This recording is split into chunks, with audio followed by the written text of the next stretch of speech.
Back with another episode. Got my boy Jersey the DJ in here. You know, What's going on today, man? what's up, man? You know what it is, man. Jersey DJ, plug DJ. Plug DJ. What that mean? Plug DJ? Yeah. So I'm a plug DJ by way of Atlanta. Shouts out to DJ Cutthroat, Big Plug. You know what I mean, Kool-Aid. They are some of the you know what I mean, Cutthroat is really the founder of like I Love My Plug DJs. He you know, if you don't know his work, Google him if you want, but I'll give you a little bit of background. He's toured with the likes of you know what I mean, Jeezy, Roscoe Dash. He built his own network, and Travis Porter. He built his own kind of like network within like all the music and everything he does and all the artists he knows. So he started building up videos and started building up like, and this is when like internet was just first booming. So so you know him. You've yeah, been knowing yeah, him. Future and all that. Yeah, we have ties with Future, Free Bang Gang. We got ties with Lil Baby. We got ties with Rollo. Right now he's Rollo's DJ. Okay. So like, you know, Rollo, as you know, he just got released. Shout out to Fangoon. Shouts out, and you know what I mean, rest in peace, Bear the Plug. He was a very essential key thing to that link. Okay. So you know what I mean, like yeah, it's you know what I mean, it's a plug thing. Plug DJs, we move a little different. We focus on the business. We try to help curate artists and stuff like that. Not saying that everything's gonna hit, but we at least put you in the right direction, and we don't take any kind of like, for instance, some DJs, no disrespect, some DJs will take money to play the artists over that. We do take that, but we want to help you get on a platform to actually propel your music. You know what I mean? So it doesn't help me if you come to the club and you just give me like, you know, $25-$50 every single time. You know what I mean? We can build together and work a relationship. That's how he built the relationship with he has a song with Lil Baby and Rollo, Lil Pakistan. Okay. You build relationships. So Nah, that's what's up. yeah. What clubs you be in here? Mostly out here in the DMV. Okay. So I be in Barcode sometimes, but my main spot, my home spot, everybody knows I'm at the House nightclub. I'm a strip club DJ. So that's my expertise. Okay. One of them, but I'm an open format DJ at the end of the day. I do all kinds of events. Okay. But House nightclub. That's like my little home. You know what I mean? That's where I like to be at. It's right now. It seems like the only strip club in DC. Okay. So when you say that's your expertise, is there a difference between the I guess open format and doing it for the strip club? Absolutely. You know, strip club is a little bit more like, you know, trappy. Like you in the trap, basically. You know what I mean? So like people want to hear. You get all kinds of walks of people in there. You know what I mean? You never know what you might get, but. That particular strip club, they want a lot of like trap music, but I switch it up enough. You know what I mean? They like to, you know, it's a mixture. Open format is a little different. You don't know what you might get. You might get like a crowd that might want to hear like Don Omar. You might get a crowd that might want to hear Bad Bunny, but then they want to also hear like Little Baby, and then they want to hear like Uzi Verts, and you know what I mean, stuff like that. So it's, you know, it's a different kind of thing. When you in a strip club, you kind of know what direction you kind of going with it. Okay. Yeah. Like. All right, so just touching on that. Yeah. Like how much music do you gotta consume to even be able to do what you do? A lot. Like, I mean, it really, to be honest, it depends on the DJ. For me personally, I listen to all my music. I listen to, you know, independent artist music, local music. I really try to, you know, handpick my crates and where I'm gonna go with the direction of my music, just off of like what I listen to and like how it makes me feel at the moment and how it really rings off in the club. You know what I mean? There's some stuff that, you know, is great for like brunches and great for like, you know, early sets, but then there's some stuff it just, okay, I gotta ring this off at like 1-2 o'clock in the morning real quick. Let this ring off. Okay. Yeah. That makes sense. You going back to Cutthroat, I'm assuming he was I guess one of your mentors. Absolutely. I was reading up on you and I was seeing you came up under Doug Banks. Rest in peace. Yes, rest in peace, Doug Banks. Get into the importance of mentorship, like the benefits, how important it is to seek a mentor. I mean, to be honest with you, like I didn't really have too much like really like mentorship from a lot of like different males growing up. Like in my life. My father was there, of course, but like I, you know, direction of where I wanted to go and how I want to, career wise, I didn't have that. My mom kind of like put that in me because my mom was the real like. My mom is the boss. Like she's the real boss. You know what I mean? CEO. She's worked with. She's interviewed the Jackson 5 back in the day. She used to work with Jimmy Jam, to Terry Lewis. Shoot, she even worked with Suge Knight back in the day. Okay. You know what I mean? This was back, Suge Knight, Snoop, back in the day. I ain't gonna tell the whole story because that's her story to tell. Okay. But you know what I mean? She has those type of credits. On here. Yeah, I mean, she even Cafe Mocha Radio, she owns that. You see what I'm saying? Like she's built up in the industry. I met Eve when I was young. I met The Brat. I met. Damn near almost everybody. Even Snoop Dogg when we went to California one time. I met him and Charlie Wilson out in Palm Springs. That was beyond lit. But the relationship with Dub Banks was my mother. My mother had me on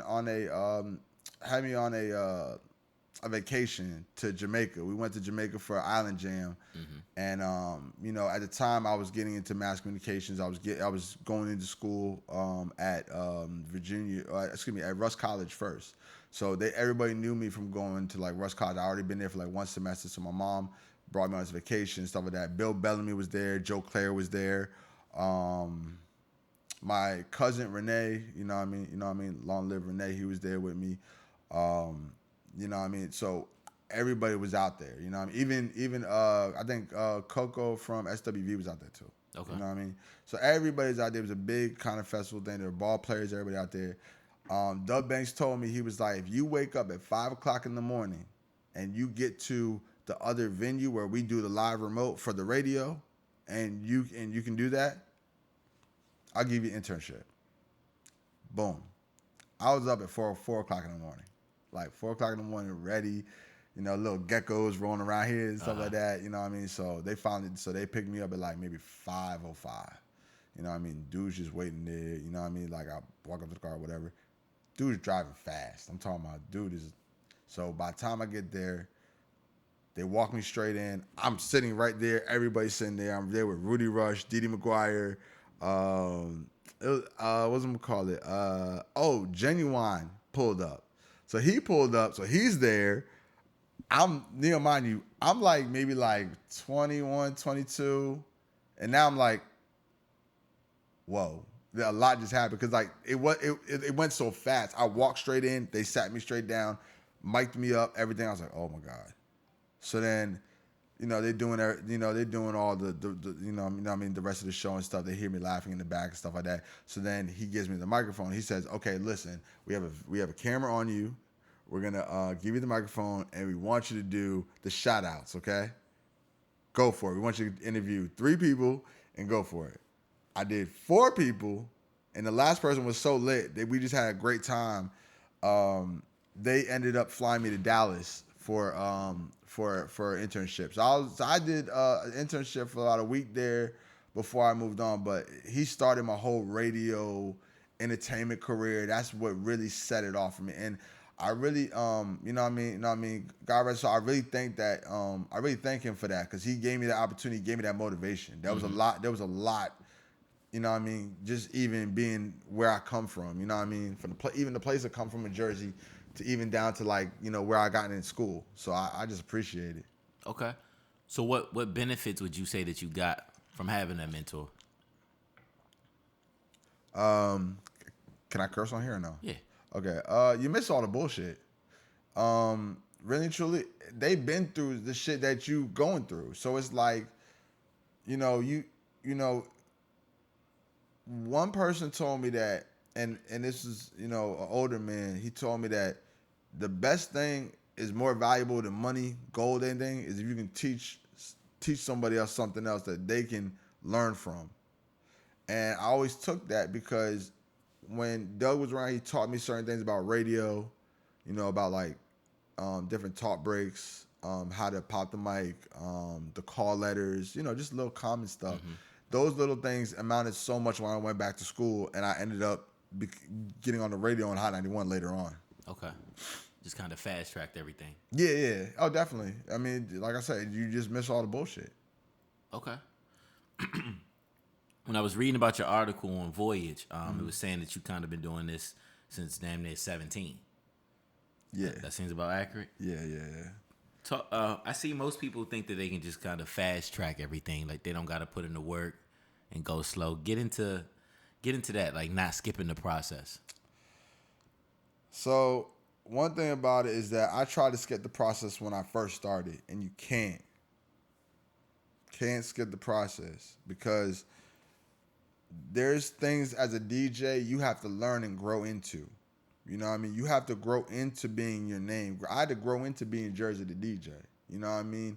I'm a man first, don't get it twisted, but I had to grow into my brand, grow into who this is and where my music comes from and where my inspiration comes from. So you have to grow into it. You know what I mean? That's part of the journey actually of getting into it. You gotta really grow into that role. Okay. Yeah. And what you feel like you miss if you try to skip all of it? You're gonna miss the essentials, and then somebody's gonna expose you. So, like for instance, I you know what? I'm gonna do it. Some of y'all gonna be mad at me, but I don't care. Okay, y'all get y'all DJ game up. Stop using the sync button. Stop using the sync button. Y'all gotta stop using the sync button. It sound bad. It ain't cool. You sound crazy. For the regular person at home that don't know what the sync button is, It's basically put like this, right? On turntables or a controller, you have a slider where you can move the BPMs, the beats per minute of the song. So some DJs, I ain't gonna say a lot of them, some DJs use the sync button because it's a quick way to kind of do that, but sometimes it sounds off. It sounds super sped up, or maybe the off key because it doesn't catch the right part of it. Cheating the process is not going to help you because when you got to go to these big clubs like Live, or you got to go to really an old school club where they really prefer you to get on turntables, you don't have the sync button. Figure it out. And the DJ next to you, he probably can DJ way better than you, but you don't even know it because you, in your head, think you the best because you think you sound good off the sync button. And yeah. So yeah, stop using the sync button. I said it. Okay. I'm gonna be one of them today. No sync button. Nah, I never use the sync button. I never have.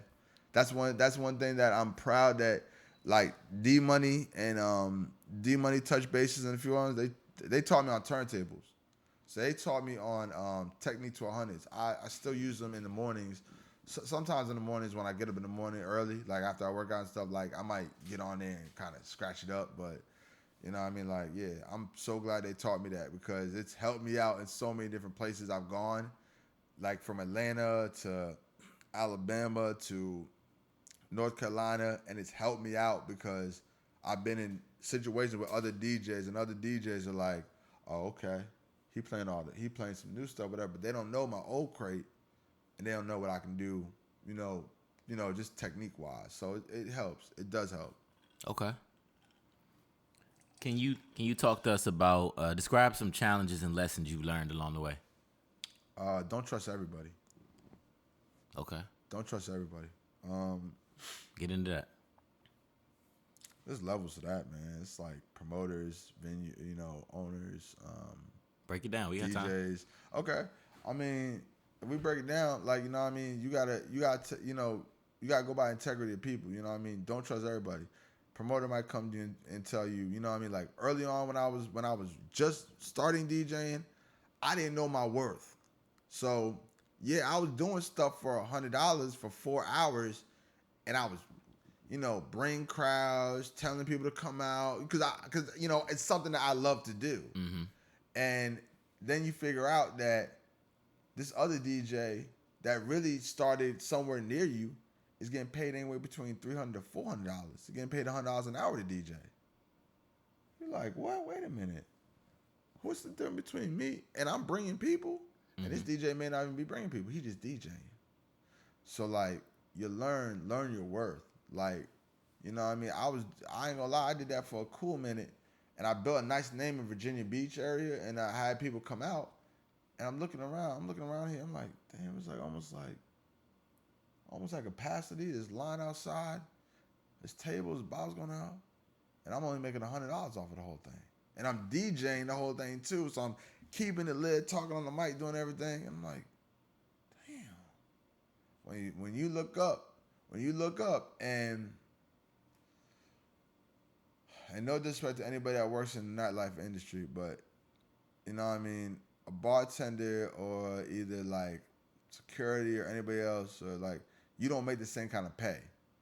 Like, they may make a lot, you know, per hour or something. They may pay the DJ a set rate, but if you're not even in that rate, that tax rate, that bracket, it's like you kind of wasting your time. So it's like you gotta learn your worth. Like in the beginning, yeah, you're gonna want to build your brand up, but build your brand up with your brand. Don't build it up on someone else's party thinking that you're building your brand. The only thing you're doing is you're building up their party and burning yourself out. Okay. Yeah. So they'll try to take advantage of you quick in the DJ game. I mean, that's just with like some promoters, some venue owners, you know, some DJs, they feel like that too. You know what I mean? They suck on the life of a DJ because they might hear you. They might be in a club, hear you real good, this, that, and third, but then, you know, you hear your transitions later on. I've gotten to the point, I'm grown into it so much, it doesn't matter what you steal from me. You can steal every transition I got. It won't even matter. I'm gonna come up with something tomorrow. Mm-hmm. You know what I mean? And that's the fun part about being a DJ is, you know what I mean, always staying up to date and always staying like on top of the game. So that's, you know what I mean, like that's a big thing. So like, you know what I mean, that's with DJs. And then, you know, just sometimes people always want to get in free. People don't want to pay. They want free drinks, stuff like that. Like, yeah, I don't mind getting y'all a free drink the first time, but wait, time out though. You want me to get you 5 free drinks for 5 of your homegirl? Nah, we ain't doing all that. We ain't doing all that. But you know what I mean? Though, you can, you know what I mean? You could definitely get like, you know, if you come out as poor, I'll get you the first drink, and then you better get the second drink. What's up? Uh-huh. Especially if there's some females here. Don't be skinny. We ain't being skinny around no females. Right. I feel that. Yeah. It's only a select amount of clubs. So I'm just curious with the DJ culture. Yeah. Is it like a hating situation? Is everybody just they show love with each other? You talking about DC? You talking about you talking about DC, or you talking about like nationally or like worldwide? I mean, you've been everywhere, so if it's different, you know, you can speak for each specific place. We can start with DC since that's where we at. Okay, I mean, you know what? Can I go a different route real quick? Yeah. All right, so let me start with Atlanta. Okay. Only because like Atlanta to me has shown me the most love as a DJ. Like, in Atlanta, when you say you're a DJ, it's like you're an artist. You know what I mean? Every artist want to know who you are. They want to get your information. Even the people, they want to be like, oh, where you spend that tonight? Like, they literally will come out, support, buy you drinks, all that, pull up in cars, pull up with the gas, all that, smoke with you, all that. They might even pay you for like, they might be like, hey, Jersey, play some Thug real quick, man. I'm gonna give you like $50 real quick, man. I want to hear Thug for like the next like 30 minutes. Man, of course I'm gonna play Thug for the next 30 minutes.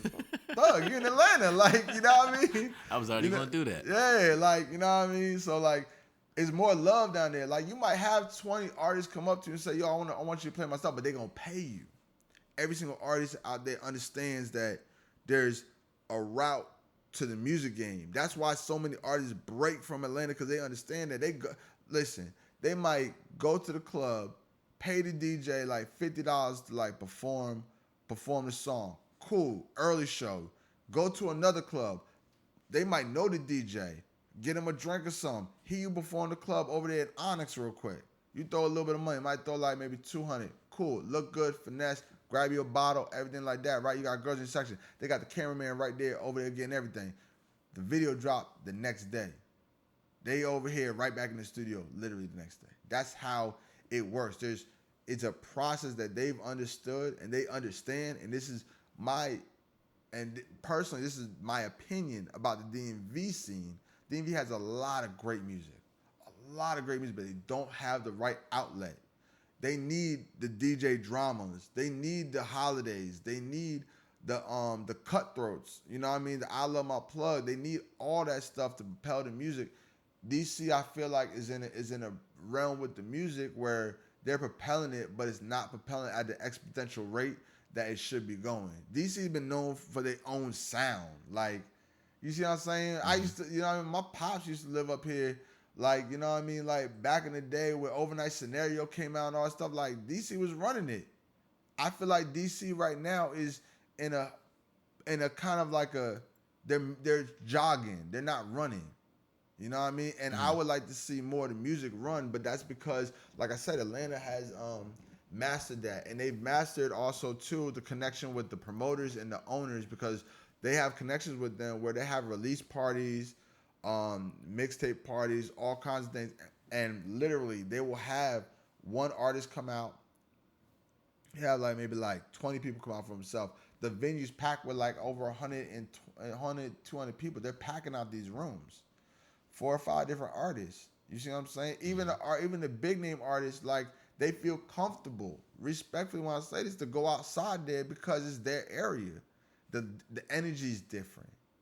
DC, I love DC to death. I love the DMV area to death, but the violence got to calm down. Real talk, it's affecting the nightlife too, and it's affecting the music. Mm-hmm.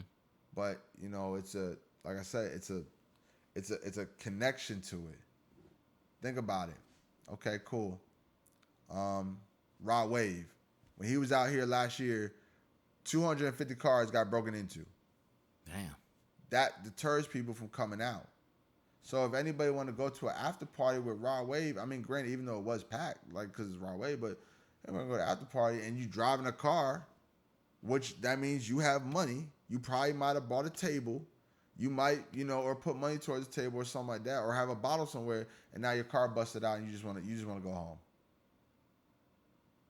You know what I mean? Like, it affects the nightlife and affects the music in like a lot of ways.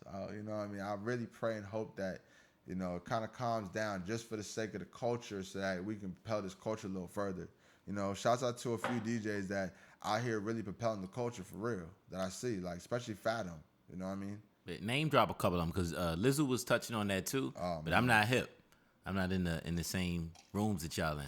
I'm biased, so I'm gonna say all my guys first. Like, you know what I mean? We'll talk about the ones that's really trying to piece it all together.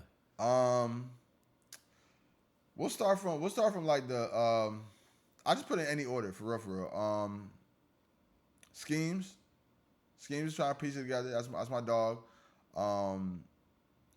Tony Rez, when he was here, I heard he was really, when I got up here, I just started really getting into the DJ era, in the DC era. You know what I mean?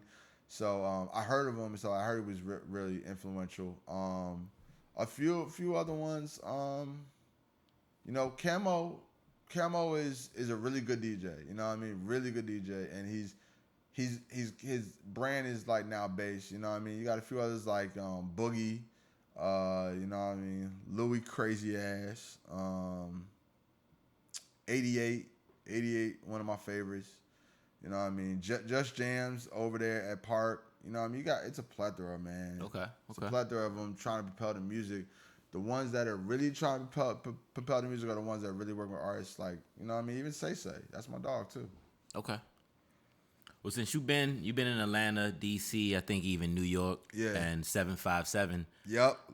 Who got the best nightlife? Atlanta. Easy. Well, actually, New York for real.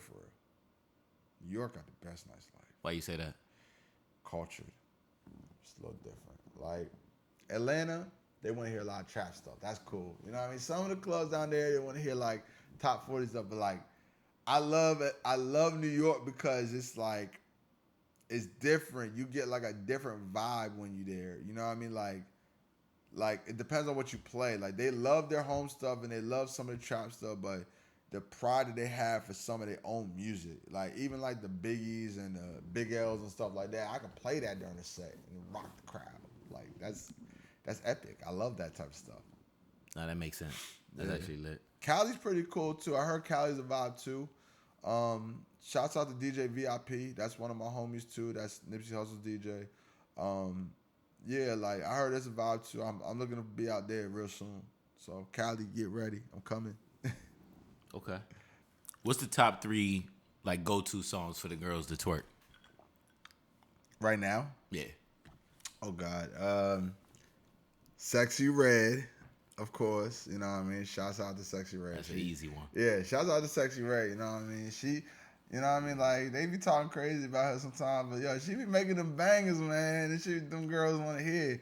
Glorilla, I love Glorilla. She got wordplay, and she got, like, you know what I mean, a lot going for her. It's a lot of, like, a lot of female rap, like, Ken the Man, like, even, like, you know what I mean? So, yeah. Okay.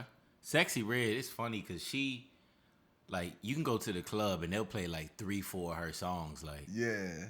back to I mean, back. to be honest with you, like, all her songs kind of slap. The thing is that, like, and this is a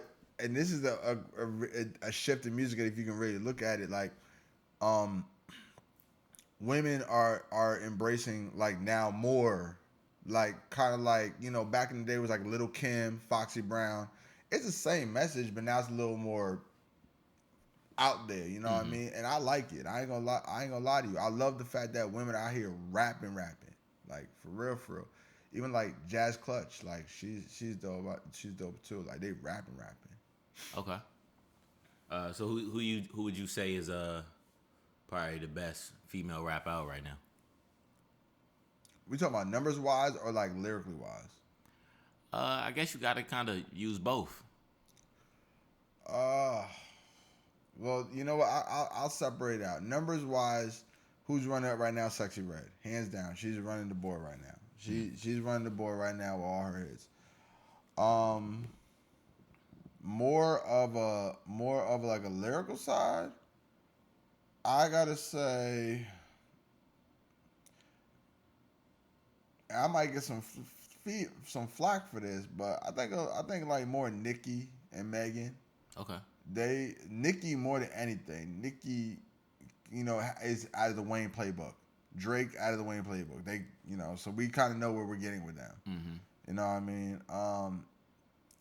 Megan is starting to get into that little like, you know, that double entendre, triple entendre mode, and she's starting to kind of ring off with it. So even like the Hiss record she had, there was a double entendre in there. There's a couple double entendres in there that I liked, and I was like, okay, I can hear that.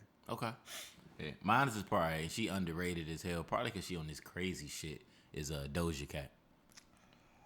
I think she's so damn talented. I have mixed reviews about Doja Cat. I personally feel like she's a vulture. Okay. You know what I mean? I will say it. I saw the back in the day shit with the Call of Duty shit and all that. Yeah, I'm not really feeling that. Like, you know what I mean? If that's, we know how you feel, then okay, we know how you feel. Mm-hmm. You know what I mean? It's for anybody's opinion. I'm not saying, not taking away from the great work that she puts out, but, you know, off of that, to me, you know, I play Doja Cat. Don't get twisted. I do play it. Just, you know what I mean? You know what, that part I gotta kind of, it's gotta kind of weed over with me. Okay, I feel it. Yeah. Out of all the celebrities you met, who gave you the best experience? Or who was just the best to be around? That's a great question. Honestly, all of them. Because all of them got a good vibe when I come around. Like, when I come around as a DJ, like, I don't introduce myself or be stuck up or anything. I introduce myself, you know, I'm stand up. Yo, I'm Jersey the DJ. What's up? You know what I mean? You know what I mean? I go direct. I don't, you know what I mean? I'm not the type of person where I say, oh, can you tell him? Nah. I'm going to be like, hey, what's up, bro? I'm Jersey DJ. I know that's him, right? Okay, cool. And I'll walk straight to him. Mm-hmm. See what I'm saying? Now, if y'all stop me, cool. I'm still going to introduce myself and be the same person I am. You feel what I'm saying? But as building a relationship. Because, like, there's been artists that, like, started, like, I'll never forget when I met Little Baby in the club in Atlanta with Cutthroat. And I didn't know who he was, okay? This was before the My Dog record, before all that. I didn't know who he was. So I was like, oh, what's up? You know, and then he played this song. I was like, I heard DJ Plug. That's one of my Plug brothers. Mm-hmm. He played the song. He was playing the song. I was like, okay. A week later, Little Baby's everywhere. The record is everywhere. Man. That's tight. Yeah, that's like what big thing when I really seen when I went out to Atlanta and I seen that happen. I said, wow. Like, you know what I mean? Even Big Sam from the East Side Boys. You know what I mean? Lil Jon East Side Boys. Mm-hmm. That's my homie. Met him like maybe like 8 years ago, maybe like 8-9 years ago when I was living in Atlanta. And I met him recently at D4L week when we did Shorty Low week. Mm-hmm. And he was like, Jersey, how you been, man? Where you been at? You know what I mean? Even like when I met Drama, like, you know what I mean? You know what I mean? I've DJed for Drama a couple times in Virginia. I went to one of his hostings over in DC one time, and linked up with him. And he asked me, "You moved back down here yet?" Nah, not yet. So, you know, it's really about relation. When you meet these people, when they see you consistently work, they're gonna levitate to your work. So I appreciate everybody that I've met, down to Snoop Dogg, Charlie Wilson, man, like even T.I. When T.I. pulled up, stand up guy, you know what I mean, real stand up, you know what I mean.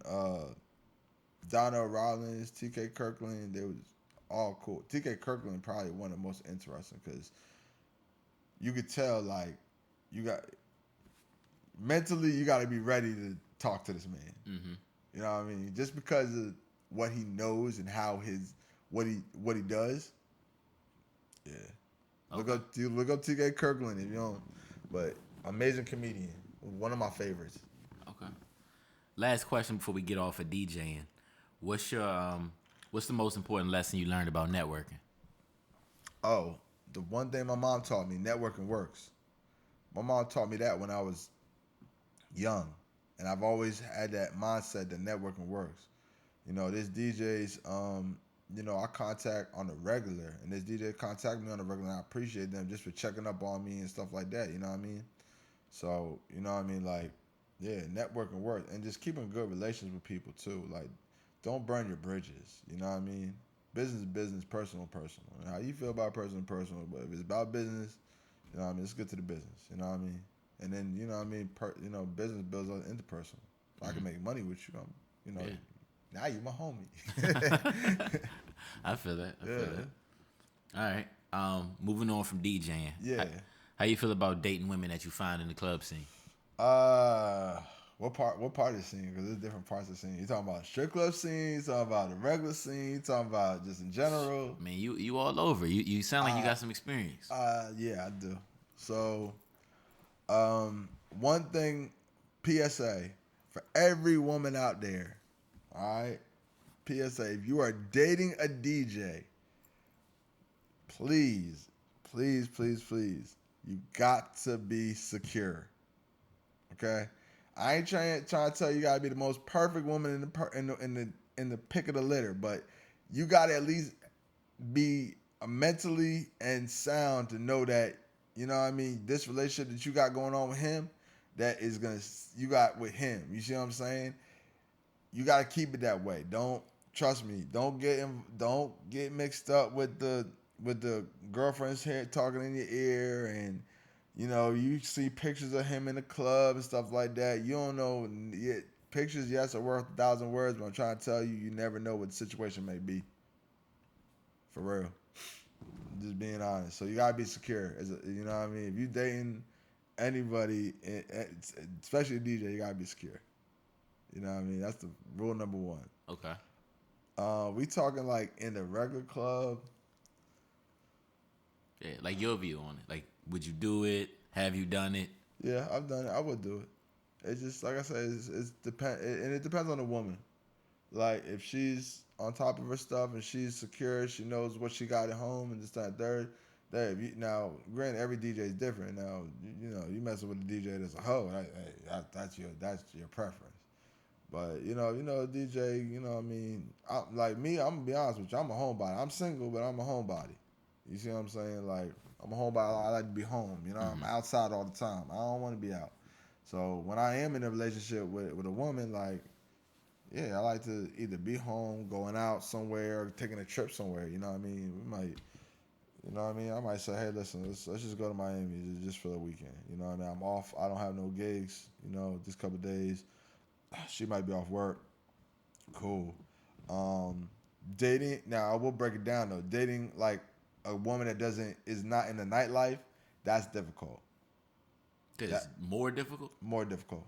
to date one that's not in the nightlife. Absolutely. What you mean by that? If she's not in the nightlife like that, she don't really know how it operates. Okay, so I get everything that. is gonna trigger her. Mm-hmm. You know,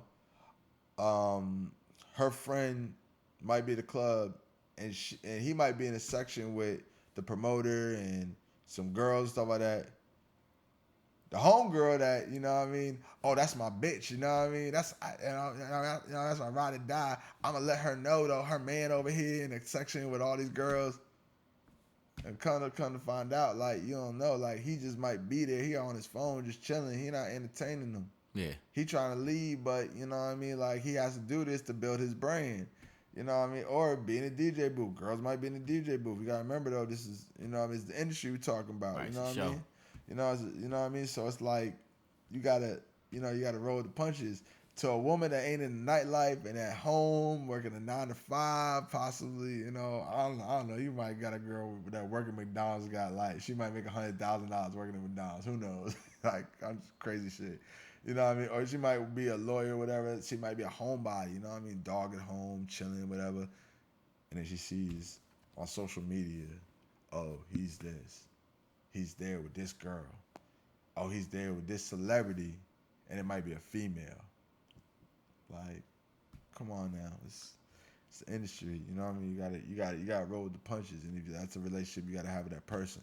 So yeah, dating someone outside the industry is very, very tough. Okay. Not, no disrespect to the regular degglers. Okay. Did you wanna talk about the stripper situation? That was my opening for it, but you ain't get into it. So dating dancers, all right. Dating dancers, you gotta be number one. Men, you gotta be secure. Really secure, okay? Like, just really secure. You gotta have that, relationship. You know what I mean? I'm not gonna go into the full situation, but you know what I mean? Overall though, I've dated dancers. You know what I mean? And some of my best relationships have been from dancers, you know what I mean? You know what I mean? The key thing, like I say, is that as a man, you gotta be really secure, you know what I mean, with what's going on, and you gotta have like a good like communication and stuff like that. Is that easy? Because I would never even think to do something like that. To be honest with you, to me it's a little easier. To me it's easier because she's used to the nightlife. She knows what goes on, stuff like that. You can, you know what I mean? It's a little bit different. So it's not the same as like, okay,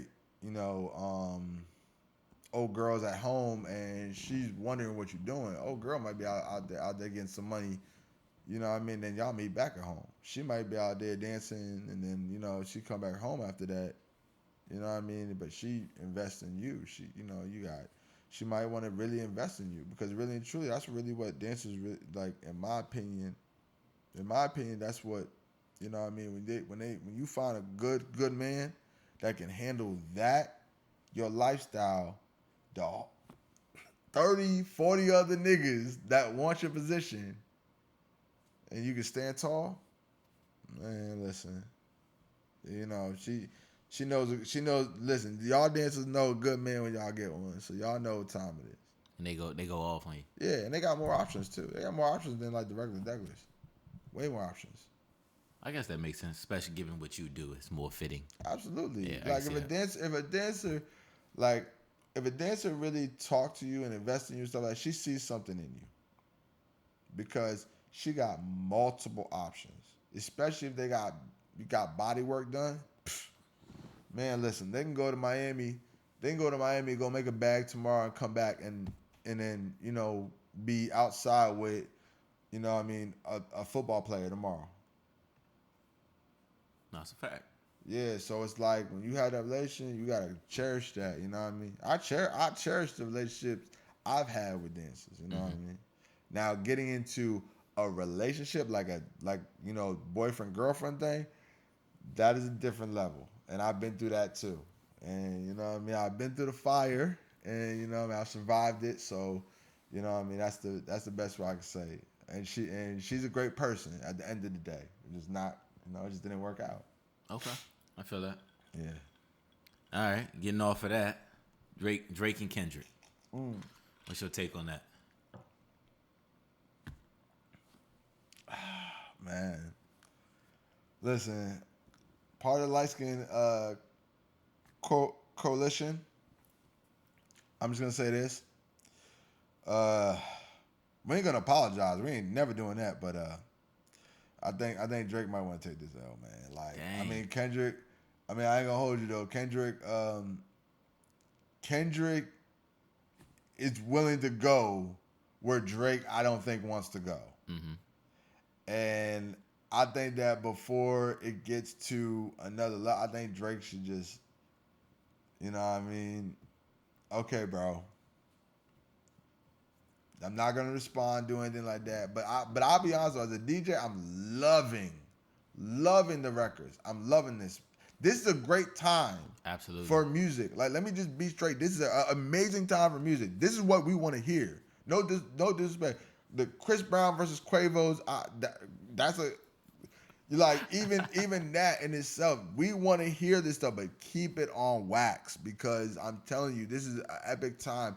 Kendrick and Drake dropped almost, if you think about it, together, if you count them all together, damn near an EP and album. If they were to actually put it all together in a weekend, yeah, and all of them slap. Come on now, this is epic. DJs are loving this time right now. They're loving this. I promise you. Y'all know y'all loving this right now. Yeah, I'm trying to figure out if it's over or not, but it's probably not. It's probably not. But honestly, if it ain't over, keep it going. Keep it going. I want to hear what more hits y'all can come up with, because that Kendrick. No, that joint slap. I'm sorry. Fire. That slap. So now, granted, Drake made some bangers too, but that last one that Kendrick did, yeah, he rang off with that one. I personally think Drake up right now. Huh? I think Drake up right now, personally. I like Kendrick's song like better as like an actual song I can like replay, but just as far as the context of the situation and the songs, especially with the last one, like if he really like leaked them a fake story, I don't even count anything he said towards that story. I mean, but that's the thing. I don't understand that. Yeah. You leaked the fake. I mean, if he did, allegedly. Let me. Allegedly, if he did, okay. But still, like, Kendrick has came back with bangers and slaps. And granted, I feel like for Drake, the AI move, you could have missed me with that. I feel like Drake, respectfully, when I say this, I feel like you're too big of an artist to actually use those tools. You see what I'm saying? And especially, like, those are, treacherous territories, but I just feel like he could have did better without it. I feel like you would have had more intensity in this battle if you really left that out, in my opinion. Okay. Yeah, I think it'll come down to if any information surfaces and whoever's telling the truth. If some truth come out, I think that's who the world gonna side with. We'll see. Yeah. All right. I mean, that's all I got for you. I usually end it. I usually ask, if you had the attention of the world for 30 seconds, what would you say to them? You said if I had what? If you had the attention of the world for 30 seconds, what would you say? Oh, man. Listen. For 30 seconds? 30 seconds. Okay. I'm going to think about this because I want it to be good. It could be about anything. Peace, music, love. Oh, no, I already know. It's all the above. Okay. So, first and foremost, love more, fight less, care without limitation, musically, incline yourself, and live life. Okay. I feel like that was pretty good, right? I think so. I think so. That was all inclusive. Yeah. All right, man. Appreciate you for coming out. Yeah, man. I appreciate y'all for having me, man.